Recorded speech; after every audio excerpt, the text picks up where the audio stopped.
Página 1. El mito de la Guerra Buena. Jack R. Pauwels, 2000.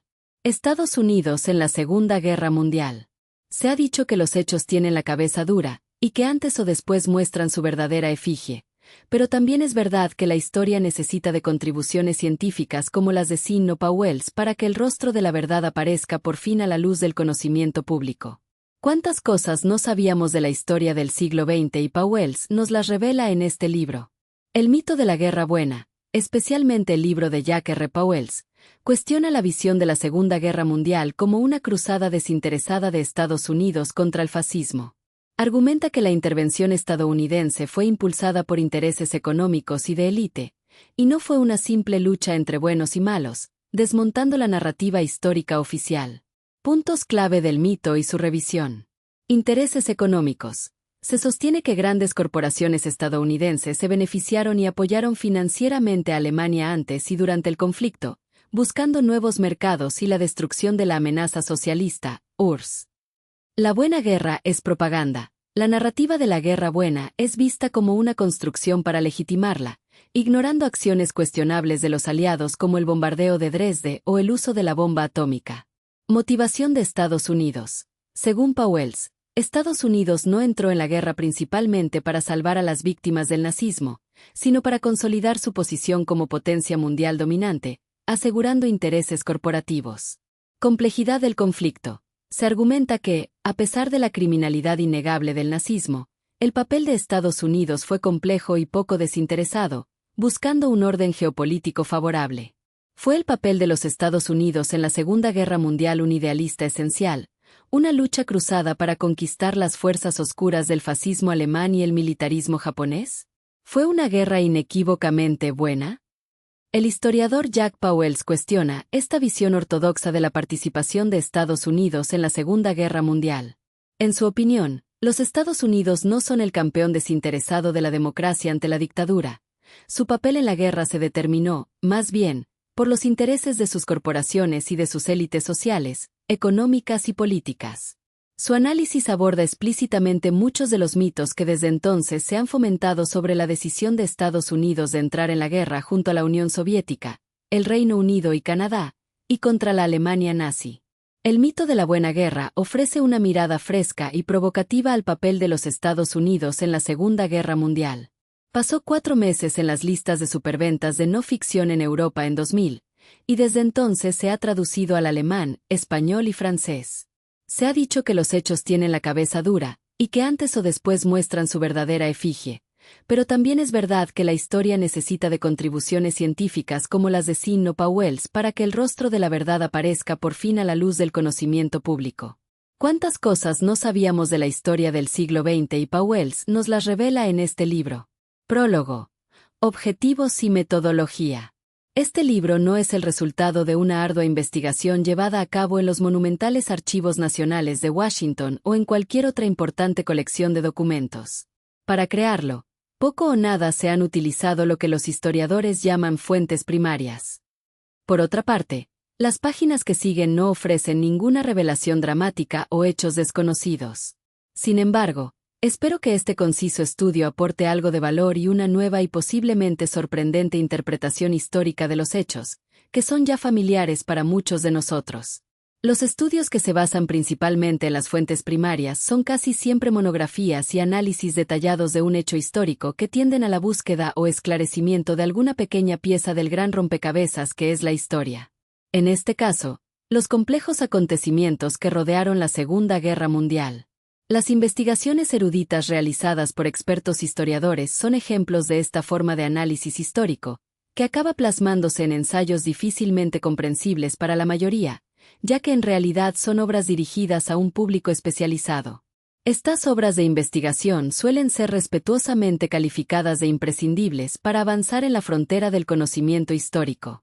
Y pueden realmente ser extremadamente útiles, pero nunca ofrecen una visión general comprensiva ni una interpretación convincente de los acontecimientos históricos en toda su complejidad.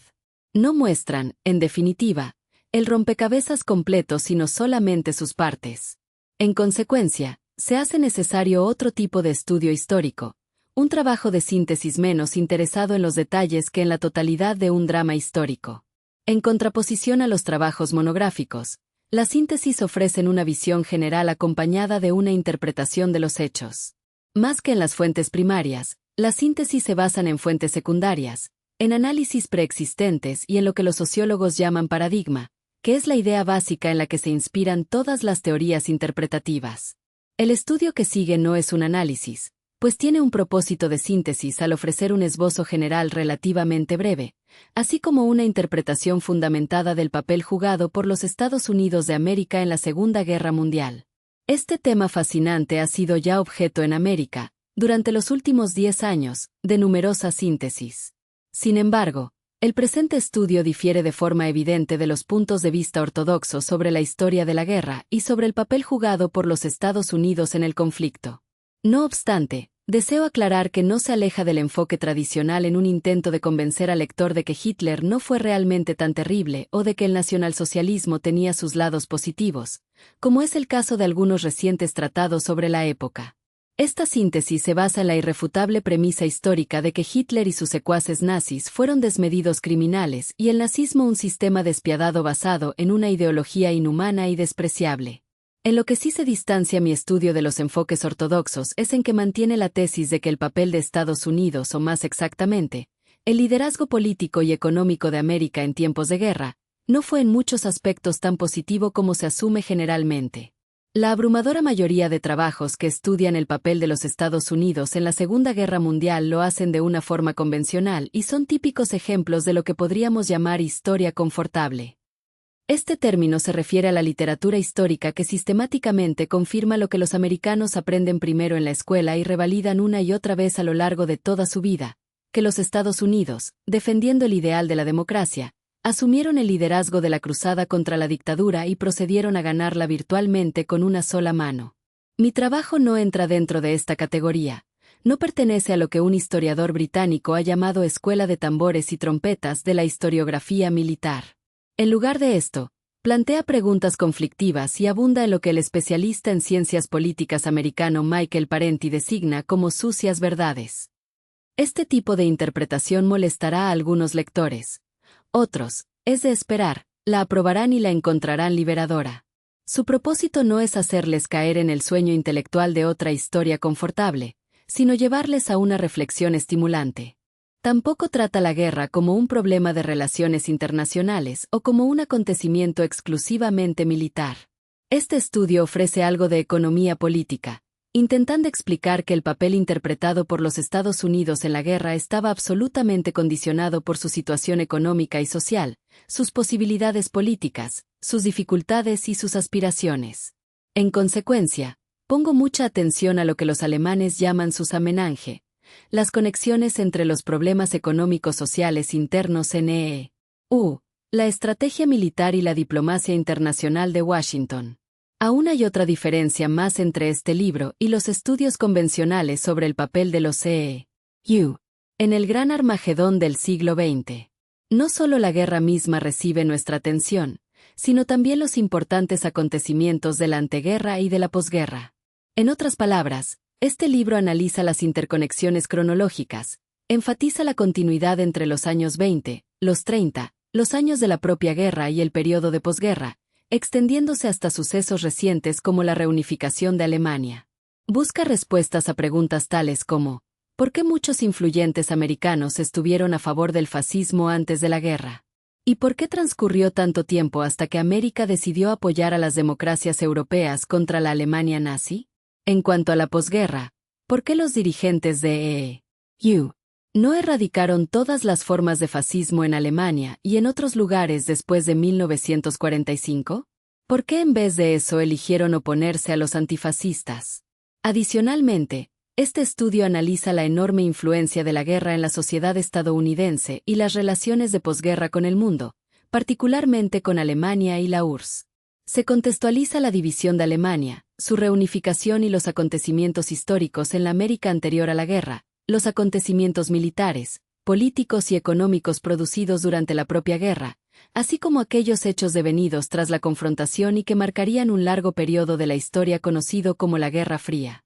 Mi objetivo es resaltar la continuidad y consistencia de la política doméstica e internacional americana, Una política guiada principalmente no por ideales de libertad, justicia y democracia como se pretende hacer creer, sino por intereses industriales, comerciales y financieros. Intereses de la élite del poder americana. ¿En qué análisis y en qué paradigma está basado este estudio?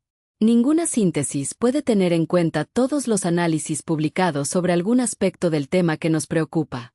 Toda síntesis está inevitablemente basada en una selección de los análisis disponibles, y este es el caso.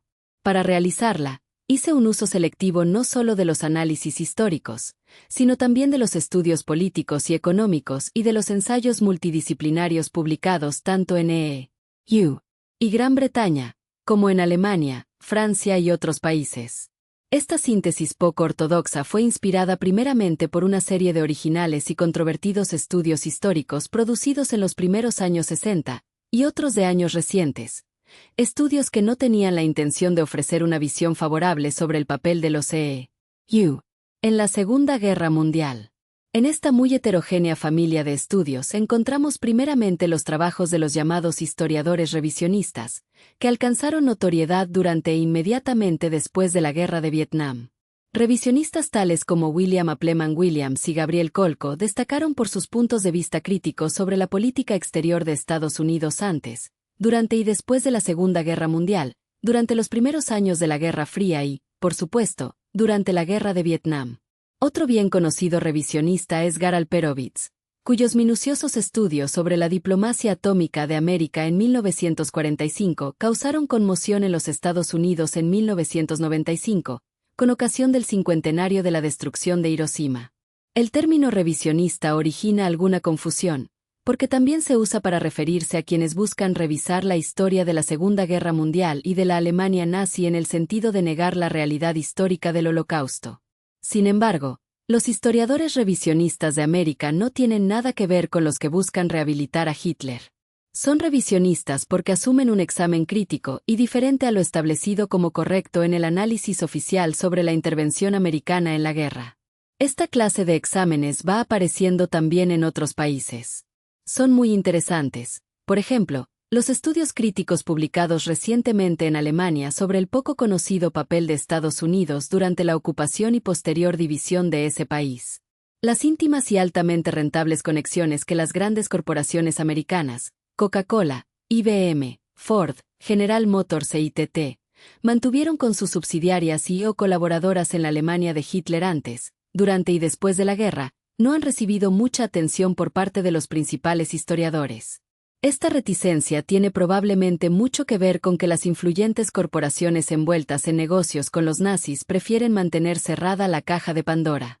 No obstante, actualmente se han publicado también algunos convincentes estudios sobre este tema, como por ejemplo Comerciando con el enemigo, de Charles Gham, El coloso del cromo, de Ed Cray, o los más recientes IBM y el Holocausto, de Edwin Black, y Trabajando para el enemigo, escrito por el equipo germanoamericano formado por Reynold Bilstein, Carda Fins, Anita Kugler y Nicholas Lewis. Sus hallazgos han sido tenidos en cuenta en este trabajo. Aunque muchos, no lo suficientes, hechos sobre los compromisos corporativos de Estados Unidos con la Alemania nazi son ya conocidos, este estudio explora las razones de esos compromisos y sus ramificaciones respecto a la política exterior de Washington. Esta síntesis fue inspirada por los mencionados estudios y participa no solo de sus puntos de vista críticos, sino de ciertos aspectos de su metodología. Por ejemplo, buscando encontrar una explicación a los complejos y a veces controvertidos acontecimientos históricos, un método particularmente efectivo consiste en hacer la pregunta que suelen hacerse los detectives en sus investigaciones: ¿quién es el que se beneficia? He consultado además los trabajos de especialistas en ciencias políticas americanos como Zerait Mies, autor de un estudio clásico sobre élites políticas, sociales, económicas y militares en América, o Michael Parenti, un bien conocido disidente que ha refutado sin misericordia muchos mitos de la historia de América en libros tales como Democracia para unos pocos. También debe ser mencionado aquí Noam Chomsky. En su trabajo interdisciplinario ha puesto especial atención a la contribución histórica de Estados Unidos al desarrollo de la economía mundial contemporánea, un desarrollo en el cual la Segunda Guerra Mundial constituyó un capítulo extremadamente importante. Chomsky nos pide que intentemos ver los acontecimientos con los ojos y la mentalidad de los habitantes del tercer mundo, a los cuales el conflicto mundial debió parecerles un sangriento ajuste de cuentas entre bandoleros que se disputaban territorios que ellos mismos habían arrebatado a terceros. Las ideas de Chomsky, Williams, Kolko y sobre todo Parenti constituyen colectivamente el paradigma de la teoría general sobre la que está basada esta síntesis, que el sostenimiento y desarrollo de la economía capitalista de Estados Unidos requiere que los agentes del poder luchen permanentemente por mantener sus intereses de clase, tanto en casa como en el extranjero, con la ayuda de demócratas o de dictadores, por medios pacíficos o con violencia, y sin que verdaderamente se haga mucho caso de los valores de la democracia, la libertad y la justicia, de los que teóricamente Estados Unidos es el adalid. Mi estudio no es absolutamente objetivo, porque trata un tema que no es un fenómeno exacto como el movimiento de los planetas alrededor del Sol, sino que investiga un drama histórico del que no resulta fácil distanciarse, un drama que no puede ser tratado con lógica matemática. Las interpretaciones históricas absolutamente objetivas simplemente no existen. Mucho de lo que pretende ser objetivo, como escribe Parenti, no es más que unanimidad de prejuicios familiarmente establecida o el punto de vista dominante. De esta clase de objetividad garantizo que mi trabajo se encuentra totalmente libre. Es más, el lector indudablemente se alegrará de notar también la ausencia de aquella descarada subjetividad tan típica de la mayoría de las corrientes historiográficas durante la Guerra Fría, cuando ciertas cosas simplemente no podían decirse. Con lo cual, respecto a la objetividad creo que puedo reclamar algún modesto mérito. Ahora ya es posible para un autor mencionar que la Unión Soviética realizó la mayor contribución a la victoria aliada sobre la Alemania nazi sin ser tachado de marioneta de Moscú. El final de la Guerra Fría ha posibilitado una interpretación más objetiva de la historia de la Segunda Guerra Mundial. Espero que ese mayor grado de objetividad haya quedado reflejado en estas páginas. En el caso de una síntesis, además de la objetividad existen otras cualidades importantes a tener en cuenta. Primero, que la interpretación que ofrezca esté tan libre de contradicciones como sea posible, para que resulte convincente. Segundo, se espera que una nueva interpretación explique asuntos que no han tenido una explicación fácil a la luz de otras síntesis anteriores. En otras palabras, la mejor cualidad de cualquier síntesis será haber logrado un buen análisis comparativo y poseer alta capacidad de persuasión. Cada lector decidirá por sí mismo cómo de consistente y cómo de persuasiva ha encontrado esta interpretación comparada con otras. Finalmente, debo mencionar que mi estudio es también en gran medida el resultado de muchas discusiones con profesores y estudiantes de universidades americanas, con amigos y extraños, con compañeros de viaje, a veces veteranos de guerra, con ocasión de visitas a los campos de batalla y cementerios militares, desde Monte Cassino, vía Normandía, hasta Pearl Harbor, a campos de concentración como el de Buchenwald y otros lieux de Memoire de la Segunda Guerra Mundial. Fue también a través de tantas discusiones y diálogos como la imagen previa que yo tenía, tanto de la guerra como del papel jugado en ella por Estados Unidos, fue sufriendo un cambio gradual, comenzando a diferir de las interpretaciones que, con pocas variaciones, ofrecía la historia convencional. En este libro, por tanto, la Segunda Guerra Mundial no se presenta como la Guerra Buena, como la cruzada americana contra el fascismo y el militarismo, sino como un conflicto de intereses, donde los negocios, el dinero y los beneficios fueron lo verdaderamente importante. Comentario de TV. ¿Qué relación comercial tenía Estados Unidos con la Alemania nazi? Estados Unidos mantuvo relaciones comerciales y corporativas con la Alemania nazi antes y durante la Segunda Guerra Mundial, principalmente a través de grandes empresas como Ford, General Motors, IBM, Coca-Cola y bancos como Chase Manhattan. Estas compañías invirtieron en Alemania, suministraron tecnología y en algunos casos produjeron bienes que terminaron apoyando el esfuerzo bélico nazi. Ford tenía una filial en Alemania, Ford Werke, en Colonia, que fabricaba vehículos militares para el régimen nazi. Incluso se usó trabajo forzado en sus plantas. General Motors, a través de Opel, produjo camiones y motores para el ejército alemán. Su aporte fue considerado crucial para la maquinaria bélica nazi. IBM, mediante su subsidiaria de OMAG, proporcionó máquinas de tarjetas perforadas que se usaron para censos y clasificación de población. Eso permitió identificar judíos y opositores con gran eficiencia. Coca-Cola mantuvo operaciones en Alemania y, durante la guerra, creó la bebida Fanta como sustituto, adaptándose a la escasez de insumos. Chase Manhattan Bank colaboró en la recaudación de fondos y llegó a congelar cuentas de judíos en Francia, alineándose con las políticas del régimen. Otras empresas como ITT, Kodak, Standard Oil, Singer, Gillette, Kraft, Westinghouse, United Fruit, también tuvieron inversiones y operaciones en Alemania antes de la entrada oficial de Estados Unidos en la guerra. Varias corporaciones estadounidenses mantuvieron negocios con la Alemania nazi, principalmente por interés económico.